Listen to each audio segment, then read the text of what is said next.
Hello साथियों, कैसे हैं आप लोग। आशा करता हूँ आप लोग अच्छे होंगे और मस्त होंगे और अच्छे से अपनी तैयारी में जुटे होंगे। जैसा कि आपको पता है, मैं लगातार पॉलिटी के इम्पॉर्टेंट टॉपिकों को पढ़ा रहा हूँ और आपको समझा रहा हूँ। जो इम्पोर्टेंट है वही चीज़ करवाई जा रही है।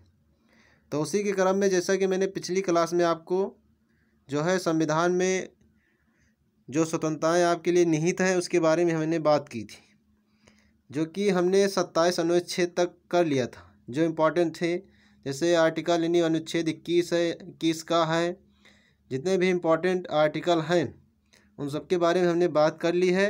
और जो आज के इम्पोर्टेंट अनुच्छेद यानी आर्टिकल हैं उसके बारे में बात करेंगे, जहाँ से क्वेश्चन पेपर में बनते हैं। जैसा कि आपके लिए यहाँ दिया गया अनुच्छेद 28 और जितने भी पॉलिटी के टॉपिक बताए गए हैं वहाँ से देख लेना, एक नया क्वेश्चन बनना तय रहता है जितने भी टॉपिक हमने कराए हैं, क्योंकि जो इम्पोर्टेंट है वही मैं करवा रहा हूँ।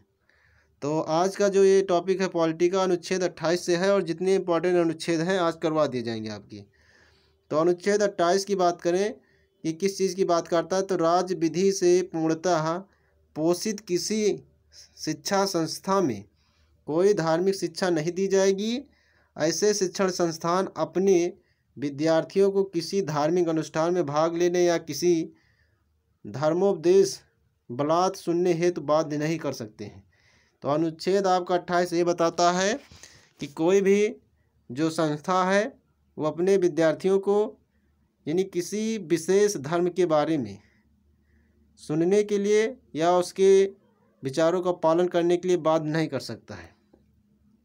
वही बात की जाए 5 नंबर की, तो संस्कृति एवं शिक्षा संबंधी अधिकार क्या है आपके संविधान में। जैसा कि बात की जाए अनुच्छेद 29 में अल्पसंख्यक वर्ग के हितों के का संरक्षण किया गया है। कोई भी अल्पसंख्यक वर्ग अपनी भाषा, लिपि और संस्कृति को सुरक्षित रख सकता है। केवल भाषा, जाति, धर्म और संस्कृति के आधार पर उसे किसी भी प्रकार या किसी भी सरकारी शैक्षिक संस्था में प्रवेश से नहीं रोका जाएगा। अगर कोई अल्पसंख्यक है अपनी भाषा, अपनी लिपि, संस्कृति को सुरक्षित रख सकता है। केवल कैसे? भाषा, जाति, धर्म और संस्कृति के आधार पर उसे किसी भी सरकारी शैक्षिक संस्था में प्रवेश से नहीं रोका जा सकता है। नोट, जैसा कि वर्तमान में 6 समुदाय मुस्लिम, पारसी, ईसाई, सिख, बौद्ध एवं जैन को अल्पसंख्यक वर्ग का दर्जा प्रदान किया गया है। अल्पसंख्यक समुदाय के विकास को समुचित आधार प्रदान करने के लिए 2005 में तत्कालीन केंद्र सरकार द्वारा प्रधानमंत्री का 15 सूत्रीय कार्यक्रम प्रारंभ किया गया। तो जो अल्पसंख्यक में आएंगे आपके मुस्लिम 6 प्रकार के समुदाय हैं, मुस्लिम है, पारसी है, ईसाई है, सिख है और बौद्ध एवं जैन को अल्पसंख्यक में रखा गया है। और ये अपनी बात या अपने धर्म के से इनको लेकर के कोई अपने शैक्षिक संस्थान से वंचित नहीं कर सकता है।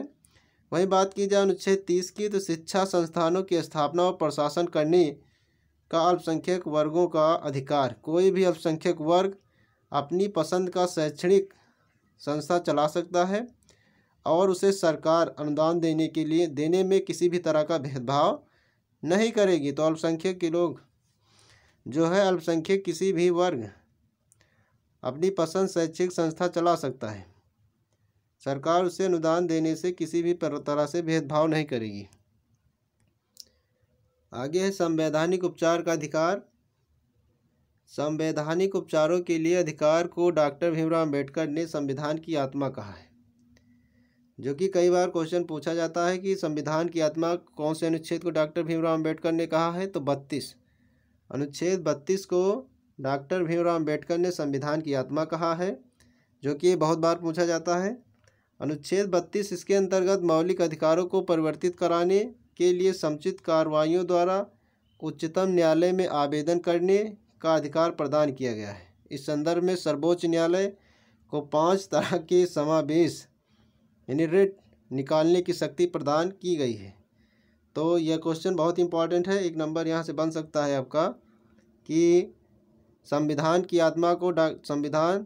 आत्मा कौन से अनुच्छेद को कहा जाता है। तो अनुच्छेद 32 को कहा जाता है, जो कि डॉक्टर भीमराव अम्बेडकर ने कहा है।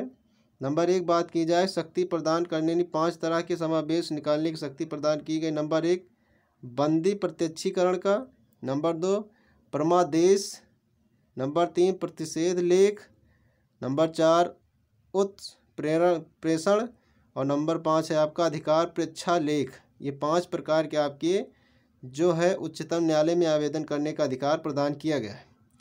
तो इन चीज़ों को आपको ध्यान रखना, कितने प्रकार के हैं, तो 5 प्रकार की। आगे बात करेंगे कि इस राज्य के नीति निर्देशक सिद्धांत निम्न है। अनुच्छेद 38 की बात करें तो राज्य के लोक कल्याण की अभिवृद्धि के लिए सामाजिक व्यवस्था बनाएगा जिससे नागरिक को सामाजिक, आर्थिक एवं राजनीतिक न्याय मिलेगा। वहीं बात की जाए 39 की, समान न्याय और निःशुल्क विधिक सहायता, समान कार्य के लिए समान वेतन की व्यवस्था इसी में है। कई बार क्वेश्चन पूछा जाता है समान न्याय और समान वेतन जो कि आपका कौन सा है, समान वेतन का अनुच्छेद, समान न्याय और समान वेतन का तो अनुच्छेद 39 है। और राजनीतिक न्याय किससे मिलेगा, अनुच्छेद 38 से मिलेगा। वहीं बात की जाए अनुच्छेद 39 खा की, वो ये का था और ये खा है, सार्वजनिक धन का स्वामित्व तथा नियंत्रण इस प्रकार करना ताकि सार्वजनिक हित का सर्वोच्चतम साधन हो सके। वहीं बात की जाए अनुच्छेद 39 गा की, तो धन का समान वितरण। कहीं बहुत ज़्यादा पूछे जाने वाला क्वेश्चन है अनुच्छेद 40। अनुच्छेद 40 किससे संबंधित है, पूछा जाता है ग्राम पंचायतों का संगठन। ये क्वेश्चन बहुत पूछा जाता है। तो अनुच्छेद 40 क्या है, ग्राम पंचायतों का संगठन है। अनुच्छेद 41 की बात की जाए तो कुछ दशाओं में काम, शिक्षा और लोक सहायता पाने का अधिकार। तो यहाँ से एक क्वेश्चन पक्का है बनेगा, उसके बाद एक क्वेश्चन यहाँ से आपका भी इम्पॉर्टेंट है। तो इस क्लासों से आपका 2 से 3 क्वेश्चन मिल जाएगा। और इसी के साथ और इम्पॉर्टेंट क्वेश्चन देखेंगे अनुच्छेद को। अनुच्छेद 42 है काम की न्याय संगत और मनोमानवोचित दशाओं का तथा प्रसूति सहायता का उपबंध है। अनुच्छेद 43 कर्मकारों के लिए निर्वाचन एवं मजदूरी एवं कुटीर उद्योग का प्रोत्साहन है। अनुच्छेद 44 बहुत पूछा जाता है, तो कई बार पूछा जाता है नागरिकों के लिए एक समान सिविल संहिता कौन से अनुच्छेद में है, अनुच्छेद 44। अनुच्छेद 46 है कि अनुसूचित जातियों एवं अनुसूचित जनजातियों और अन्य दुर्बल वर्गों के शिक्षा और तत्संबंधी हितों में अभिवृद्धि।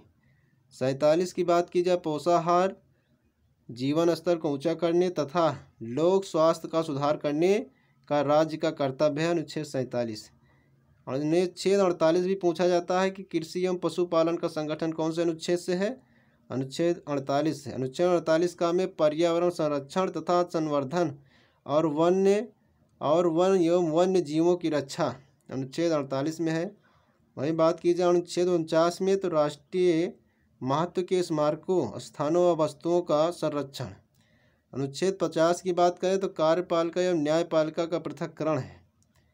यह भी पूछा जा सकता है कार्यपालिका और न्यायपालिका का पृथक्करण कौन सा अनुच्छेद है, 50।